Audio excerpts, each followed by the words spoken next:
à Malard en liberté, avec aujourd'hui notre grand invité, Reza Pahlavi, fils de Feu le Shah d'Iran, opposant numéro 1 aux ayatollahs. Nous allons nous entretenir avec lui dans quelques instants, mais tout d'abord, son portrait par Romain Le Petit.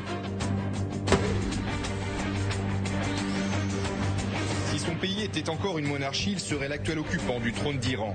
Fils aîné de Mohammad Reza Pahlavi, le dernier Shah, Reza Pahlavi naît à Téhéran en 1960. Après une éducation reçue dans les rangs de l'école impériale, très tôt, il prend son envol et reçoit une formation de pilote d'avion de chasse. À 18 ans, il part aux États-Unis pour suivre ses études à la très réputée Reese Air Force Base dans l'État du Texas. C'est donc depuis l'Amérique qu'il vit la révolution qui secoue son pays et fatalement son monarque de père.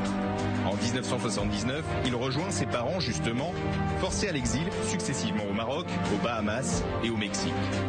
Lorsque son père décède en 1980 en Égypte, Reza Pahlavi s'autoproclame Shah d'Iran au nom de l'ancienne constitution de 1906. C'est en décembre 2011 qu'il marque un grand coup sur la scène internationale. À New York, il demande au Conseil de sécurité des Nations Unies de déférer devant la justice internationale le guide suprême de la révolution iranienne, Ali Khamenei, pour être jugé pour crimes contre l'humanité.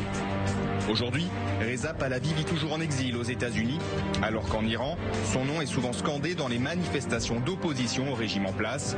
Où qu'il soit, Reza Pahlavi active ses réseaux. Il se déplace régulièrement en Europe, à Paris, Berlin, Londres, Amsterdam ou à Rome. Il y rencontre les opposants au régime des ayatollahs, qui pourtant étaient parfois opposés à son père, mais aussi la presse étrangère qui se fait l'écho de son combat pour renverser le pouvoir en place.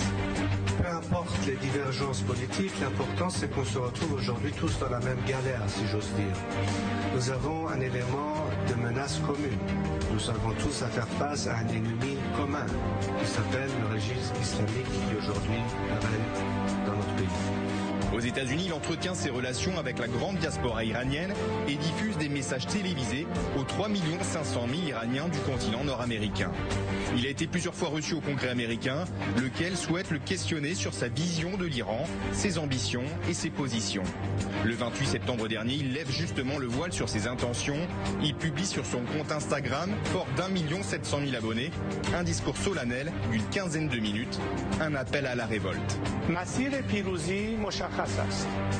اعتصابات و اعتراضات و نافرمانی‌های مدنی را در نقاط مختلف کشور به هم پیوند بزنیم. حلقه‌های کوچک اعتراض را شکل دهیم و نافرمانی مدنی را در هر شکلش تبلیغ کنیم. Le prince héritier d'Iran, Reza Pahlavi est l'invité de Malard en liberté. Votre Altesse, bienvenue à nouveau à Malard en liberté sur I24 News. Très récemment, vous avez adressé un discours au peuple iranien, au nom de parler, auquel vous avez proposé un nouveau contrat pour un futur bien différent de la situation actuelle à laquelle il est confronté. Ma première question sera la suivante. Vous dites à vos compatriotes, je vous cite, la seule alternative acceptable est la domination du peuple iranien sans retour à la tyrannie et au monopole du pouvoir par un individu ou par un groupe. Pensez-vous que cela est possible après 41 ans d'ayatollarchie? Tout d'abord, Christian, bonjour et je vous remercie de m'avoir invité dans votre nouveau programme. Justement, c'est parce qu'il y a eu 41 ans de répression et de violation des droits de l'homme dans mon pays que les Iraniens aujourd'hui savent qu'est-ce qu'ils ne veulent plus et par conséquent ce qu'ils veulent. Et ça ne peut être que la souveraineté de la nation et la volonté du peuple. Et cela dit, l'importance c'est dans la transition envers des institutions démocratiques qui sont la base de tous nos efforts contre cette théocratie, sans quoi on n'arrivera jamais à obtenir notre droit en tant qu'une nation et la demande et l'entente du peuple de leur gouvernement par rapport à ce qu'il y a aujourd'hui. C'est cette compréhension qui, je vois surtout dans la jeunesse actuelle iranienne, se manifester très clairement, que je n'ai aucun doute que non seulement cela est possible, mais ça peut arriver extrêmement rapidement. Dès qu'on aura dépassé ce régime qui est en direction de chute libre. Alors vous appelez l'armée et le peuple à la désobéissance civile sous toutes ses formes et à travers tout le pays. Est-ce que vous pensez réellement être entendu et suivi après les nombreux massacres perpétrés par le régime contre vos compatriotes qui n'ont peut-être plus aujourd'hui la force, la résistance pour sortir dans la rue contre ce régime terroriste? Vous savez, à l'époque de la guerre Iran-Irak, l'armée iranienne a bien su se comporter en défendant notre nation et n'ont jamais fait partie d'un instrument de répression contre la population. En revanche, avec les gardiens révolutionnaires, il faut dire qu'il y a une hantise vis-à-vis de cette organisation de la part du peuple, mais la majorité de ces éléments non seulement ne profitent pas, comme leurs commandants qui, au haut du sommet, s'enrichissent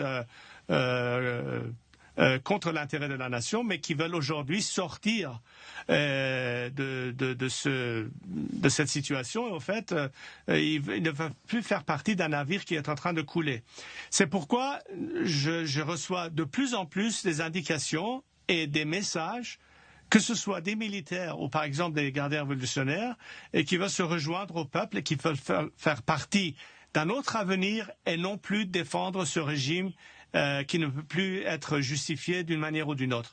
Ce qui veut dire, au fait, que pour arriver à but de traverser au-delà de ce régime en évitant la violence, en grande partie, ce sont justement ces mêmes éléments militaires ou paramilitaires qui peuvent être le bouclier de protection pour la nation vis-à-vis d'un régime répressif qui sera à ce moment limité et au moins on aura minimisé les dégâts, ce qui veut dire la perte de vie humaine dans un processus de changement politique. Alors dans votre discours, vous dites « Je ne veux pas voir mon pays vendu à des puissances étrangères ». Je rappelle quand même que votre père a été trahi par l'Occident, par les États-Unis, par la France, par Jimmy Carter, Valéry Giscard d'Estaing, les anciens présidents américains et français, qui ont joué la carte de Khomeini. Qu'est-ce qui vous fait penser qu'un nouvel Iran ne sera pas la convoitise des États-Unis, de la Chine et de la Russie, qui viennent de signer justement un pacte politique et militaire pour 25 ans? Une fortification correcte des institutions et d'un système politique ne peut que rendre une nation beaucoup plus forte et ferme dans le contexte de son indépendance et de sa souveraineté. Vous ne pouvez pas avoir un pays démocratique représenté par presque 85 millions d'habitants être vendu à qui que ce soit. Justement, ce régime qui n'a aucune légitimité et qui a toujours montré une attitude, en tout cas anti-occidentale, a été obligé de se réfugier en demandant aide et assistance à des pays comme la Russie et la Chine. Et c'est donc dans ce contexte que le pays est beaucoup plus dans une situation d'être mis en solde que si notre pays était représenté par un gouvernement représentant réel du peuple, qui s'inquiète de l'intérêt national et qui surtout a une légitimité. Et on ne peut pas marchander avec ce pays. Donc cette garantie de souveraineté et de ne pas être vendu dépend tout à fait d'un régime qui représente le pays et qui a toute légitimité, qui est en contraste direct avec la situation actuelle. Alors Votre Altesse, vous vivez en exil aux États-Unis et puis dans un peu plus de 2 semaines, les Américains vont se rendre aux urnes pour élire leur président. Qu'est-ce que vous attendez concrètement de ce pays? On voit bien l'atmosphère pour l'instant, c'est pathétique, c'est délétère. Qu'est-ce que vous attendez de cela? Ma position, en ce qui concerne la politique américaine, surtout sa politique étrangère, a toujours été d'espérer et de demander aux représentants aussi bien républicains que démocrates d'avoir une attitude bipartisane, comme il l'appelle ici, vis-à-vis de mon pays. Et donc, dans ce cas, peu importe qui aboutit à la Maison-Blanche en 2021, l'important c'est que cette personne soit du côté du peuple et qui comprenne ce qui se passe en Iran et la demande et l'attente de mes compatriotes, plutôt que de vouloir marchander avec un régime qui tient que par un fil et qui est au bord du précipice. Joe Biden, le candidat démocrate, disait récemment de la politique de Donald Trump vis-à-vis de l'Iran, je le cite, « Il y a peut-être une façon plus intelligente de lutter contre la politique de déstabilisation du Moyen-Orient par l'Iran et de parler aussi de diplomatie. » Mais est-ce que vous pensez réellement que c'est sérieux de penser que Khamenei et les gardiens de la révolution comprennent le mot diplomatie? Ceux qui comprennent, c'est une bouée de sauvetage qui, encore une fois, est lancée envers eux pour qu'ils puissent se tenir au pouvoir encore un peu plus longtemps. Et ce jeu est un jeu qui a toujours été fait par le régime, mais auquel on ne peut pas faire confiance. Ce que je veux dire par là, c'est que insister à maintenir un régime en place qui ne tient plus, plutôt que dans la direction d'une demande et d'une attente d'une nation qui réclame sa liberté, sa souveraineté, c'est d'être au fait dans le lit avec l'ennemi et non pas du côté du peuple. Et un jour où le pays sera libéré, on se rappellera de la position de ces gouvernements et où ils se tenaient vis-à-vis du peuple plutôt que du régime. Je voudrais revenir au nucléaire iranien, parce qu'après les récentes destructions de parties de centrales nucléaires et d'entrepôts qui abritent des missiles à tête nucléaire par des cyberattaques israéliennes et des éléments opposants de l'intérieur, est-ce que vous pensez réellement que le programme nucléaire sera retardé et présentera encore une menace pour Israël et la région?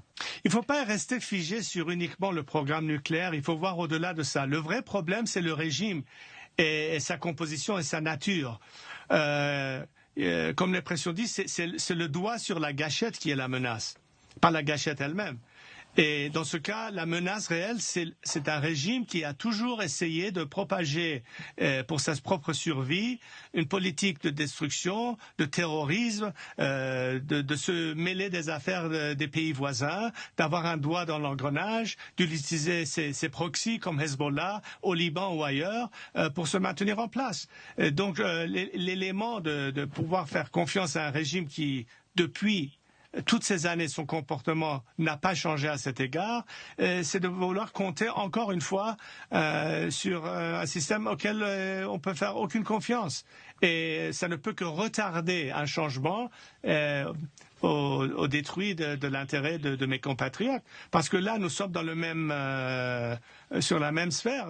L'attente et la demande de mes compatriotes et les valeurs auxquelles ils s'attachent, comme les droits de l'homme, comme la liberté, sont les mêmes que les pays démocratiques. Or, c'est quand même étonnant que ces pays soi-disant démocratiques continuent à insister sur le status quo, c'est-à-dire la continuation de ce régime, plutôt que se mettre dans la case d'un peuple qui veut s'en débarrasser, qui est dans l'intérêt commun, à mon avis, de nous et de ces pays démocratiques. Alors, précisément, est-ce que vous n'êtes pas choqué par l'attitude des Européens, en particulier celle d'Emmanuel Macron, d'Angela Merkel, Boris Johnson, qui ont voulu contourner les sanctions américaines et sauver l'accord sur le nucléaire?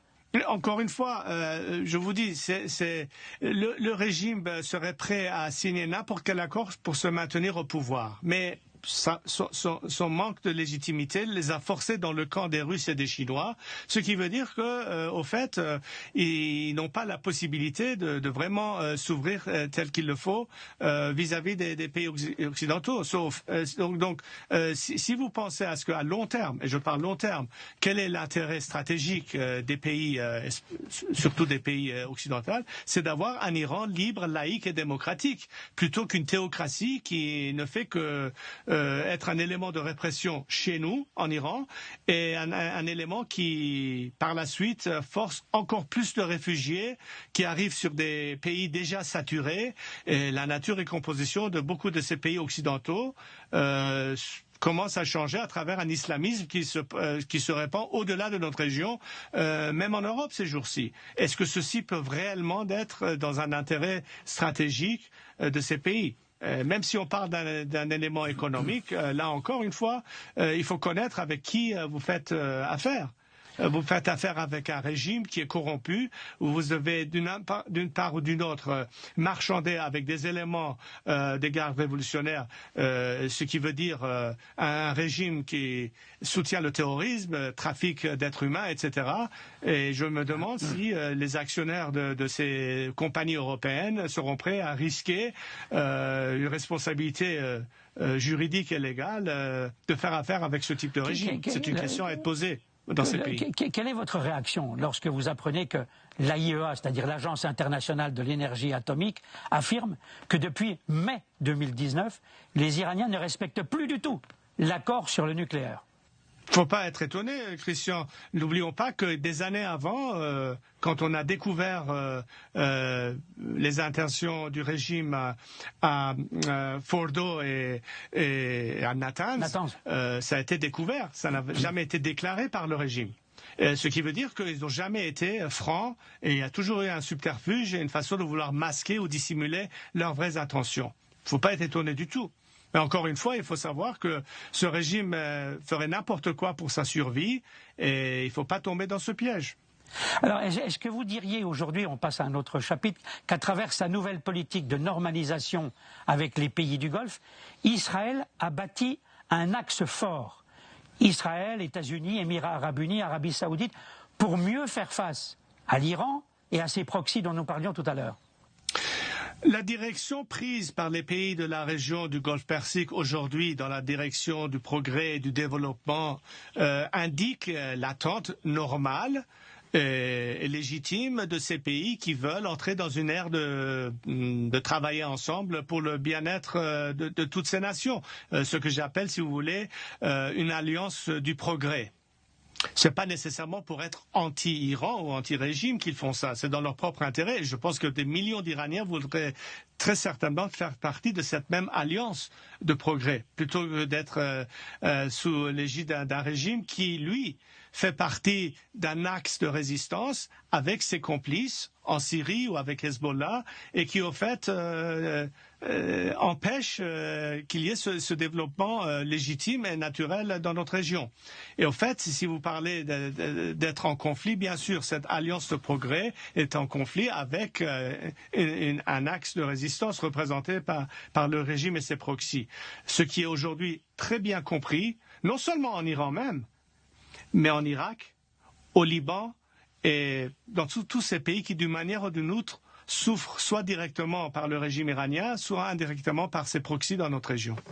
Mais est-ce que vous n'avez pas le sentiment, ça c'est une question subsidiaire, est-ce que vous n'avez pas le sentiment que vu les développements de la situation sur le terrain aujourd'hui, on va de plus en plus vers un risque d'affrontement entre ces deux axes, celui dont je viens de vous parler, et puis l'axe qui est l'autre, c'est-à-dire l'Iran, la Turquie et les proxys du Hezbollah, du Hamas, du djihad islamique? Moi, j'ai toujours dit, vous me connaissez depuis des années, Christian, j'ai toujours été contre toute formule de confrontation directe ou militaire par l'étranger, parce que je pense que c'est un scénario perdant-perdant. Par contre, je dois vous dire que la meilleure armée en place en Iran, c'est les peuples iraniens lui-même, qui aujourd'hui sont dans les rues, qui demandent un soutien. Et la meilleure façon d'arriver à mettre fin à ce problème, c'est d'aider les Iraniens à se débarrasser de ce régime et de permettre à ce qu'il y ait un dénouement de la situation en supprimant un régime qui a toujours été antagoniste et permettre à ce qu'il y ait un régime représentant d'un peuple dans une formule laïque et démocratique pour mettre fin à tous les problèmes et en même temps amener tout de suite un élément qui change la donne complètement dans notre région et au-delà de notre région. Bon, alors j'entends dire de l'intérieur, par un certain nombre de réseaux avec lesquels j'ai des contacts, j'entends dire que les Iraniens, enfin peut-être pas la majorité, mais une grande majorité peut-être, aimeraient voir les Israéliens et les Américains intervenir militairement pour chasser ce régime des ayatollahs. Est-ce que c'est ce que vous entendez de votre côté ? C'est pas la bonne attente et je suis contre cette idée parce que, comme je vous dis, j'envisage pas des scénarios de changement à la militaire qui aboutissent à des formules démocratiques et d'indépendance. L'histoire le prouve. Par contre, nous avons vu comment beaucoup de pays qui ont souffert sous l'égide de régimes totalitaires ou dictatorial être finalement libérés avec un soutien international sans passer par des interventions militaires. Le soutien apporté à Lech Walesa en Pologne, le soutien apporté à Mandela et ses compagnons en Afrique du Sud, et beaucoup d'autres exemples nous prouvent qu'on n'a pas besoin d'intervenir militairement pour obtenir un changement politique catégorique. Cela peut se faire dans le cadre de désobéissance civile et d'un soutien à une nation et leur aspiration de liberté, ce qui est tout à fait dans le même contexte des pays qui, soi-disant, respectent les droits de l'homme et se prétendent démocratiques, et ils le sont.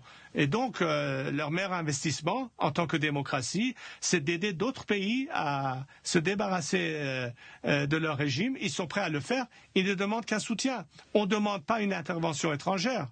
On n'en a pas besoin, on peut le faire nous-mêmes. Mais ce que l'on dit, c'est qu'on arrivera plus facilement à le faire avec un coût beaucoup moins pour obtenir notre liberté, avec une assistance plutôt que de ne pas en avoir. Non seulement cela, mais surtout si ces pays qui devraient être normalement dans notre camp insistent à prolonger la survie du régime en maintenant volontairement ou involontairement le status quo, qui n'est plus faisable.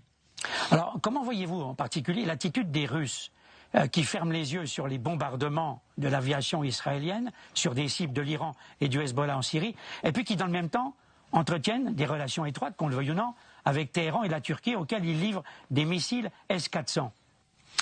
Comme je vous disais, le régime qui a perdu toute sa légitimité et qui a besoin de s'accouder à d'autres pays pour se maintenir au pouvoir, ont toujours voulu dépendre des Russes et des Chinois dans cette affaire. Et je pense que c'est quelque chose qui n'échappe pas le Kremlin. Ils savent très bien que ce régime est au bout de sa chute. Et donc, ils ferment l'œil en pensant bien au-delà de cet horizon immédiat à un futur beaucoup plus prolongé. Sans ce régime, ça montre un peu que il faut pas croire nécessairement qu'aujourd'hui, vu sa faiblesse, cette chute de ce régime, que Moscou va insister à soutenir Damas et Téhéran. Ça aurait pu être jusqu'à présent la situation, mais je pense qu'on voit des éléments qui prouvent que la donne a changé.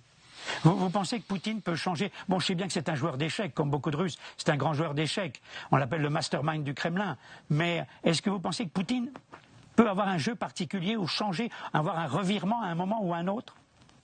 Je ne vois pas comment la Russie n'aurait pas à long terme un intérêt civilisationnel d'être allié avec l'Occident, plutôt que d'avoir à traiter avec des éléments radicaux religieux dans notre région.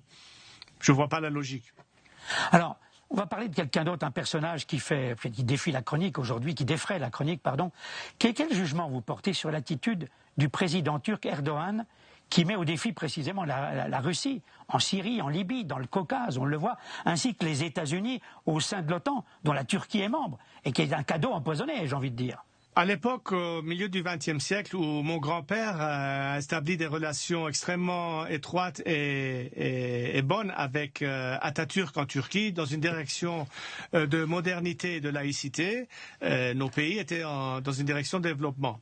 Malheureusement, depuis la révolution en Iran, on a vu un renversement de cette direction de modernité et de laïcité dans une direction de théocratie religieuse, ce qui est moins perçu.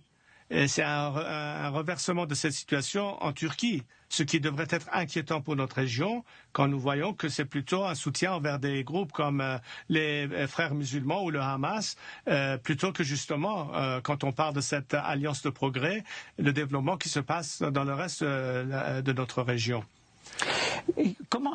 Qu'est-ce que vous pensez du président français Emmanuel Macron, qui aujourd'hui négocie ouvertement, ou tente de négocier ouvertement avec le Hezbollah au Liban? Est-ce bien sérieux? Ça revient au même problème. Si le fond du problème dans notre région, c'est à cause du régime iranien, et l'un des proxys du régime iranien, c'est le Hezbollah au Liban ou dans d'autres endroits, c'est du moment où l'ordre est donné par Khomeini au Liban. Comment voulez-vous qu'une situation de dénouement puisse se passer dans ce pays? Du moment où le régime iranien à Téhéran n'existe plus, toute la donne va changer. Il n'y aura pas une politique d'intervention dans les affaires des voisins. C'est une politique qui appelle à la paix et à la stabilité et une coopération régionale avec tous les pays immédiats et au-delà, plutôt que d'insister à soutenir le terrorisme, à pousser à un projet nucléaire dangereux et toutes choses qui, au fait, font partie de la menace qui existe dans notre région depuis que ce régime est en place. Encore une fois, il faut poser cette question, non seulement au président Macron, mais aux autres dirigeants et décideurs occidentaux. Voyez-vous pas ce qui se passe en Iran? Voyez-vous pas les rues d'Iran? Voyez-vous pas des millions d'Iraniens qui réclament à être entendus, écoutés et surtout soutenus? Et d'insister à parler uniquement au régime iranien et ses représentants veut tout simplement dire que vous êtes en train de marchander avec ce régime contre l'intérêt d'une autre nation, et un de ces jours, une fois libérés, vous aurez tous une réponse à donner à un peuple qui n'oubliera pas où vous vous placez dans un état critique actuel. Êtes-vous dans le camp des Iraniens qui réclament leur liberté, ou vous êtes en train de marchander avec un régime qui insiste à se soutenir au pouvoir à tout prix et à travers des répressions, non seulement chez eux, mais dans d'autres pays? Une dernière question, Votre Altesse. L'ONU va lever prochainement, on le sait, l'embargo sur les ventes d'armes et livraison d'armes à l'Iran. Les Occidentaux, surtout les Européens, se sont abstenus, n'ont pas soutenu les États-Unis qui essayaient justement de prolonger cet embargo. Est-ce que vous pensez que là, les conséquences peuvent être catastrophiques? Parce que ça veut dire que l'Iran va être à nouveau surarmé par les Chinois, par les Russes et par d'autres. Bien entendu, ça fait partie de ce concept d'une autre bouée de sauvetage. Obama leur livre de l'argent liquide. Aujourd'hui, on leur laisse s'armer encore plus facilement. Je ne vois pas ceci être dans l'intérêt d'une stabilisation régionale ou une continuation d'un régime qui utilisera plus de prétextes pour oppresser sa propre population. Ça peut être un avenir beaucoup plus sinistre que maintenant. Cela dit, la question c'est est-ce que ce régime peut tenir en place pendant longtemps? C'est une question de temps. Ce régime est historiquement condamné à sa perte. La question c'est le coût d'un changement. C'est le côté duquel je vois les choses, du point de vue de mes compatriotes et notre regard vers le reste du monde et où le reste du monde se place. Et du moment où vous donnez plus d'équipements et vous donnez plus de possibilités à un régime d'utiliser ceci dans une mauvaise direction, vous ne faites qu'aider le joaillier et non pas le prisonnier. Est-ce que c'est une politique logique? Un jour, la conscience devra donner cette réponse en ce qui se passera dans le futur. C'est sur cette question, Votre Altesse, qu'on va s'arrêter aujourd'hui, qu'on va arrêter notre conversation. Merci d'être venu sur les réseaux anglais et français de I24 News, Mallard at Large, Mallard en liberté. Vous êtes le bienvenu à tout moment avec les développements possibles de la situation au Moyen-Orient, ce qui est fort probable dans les semaines ou dans les mois qui viennent.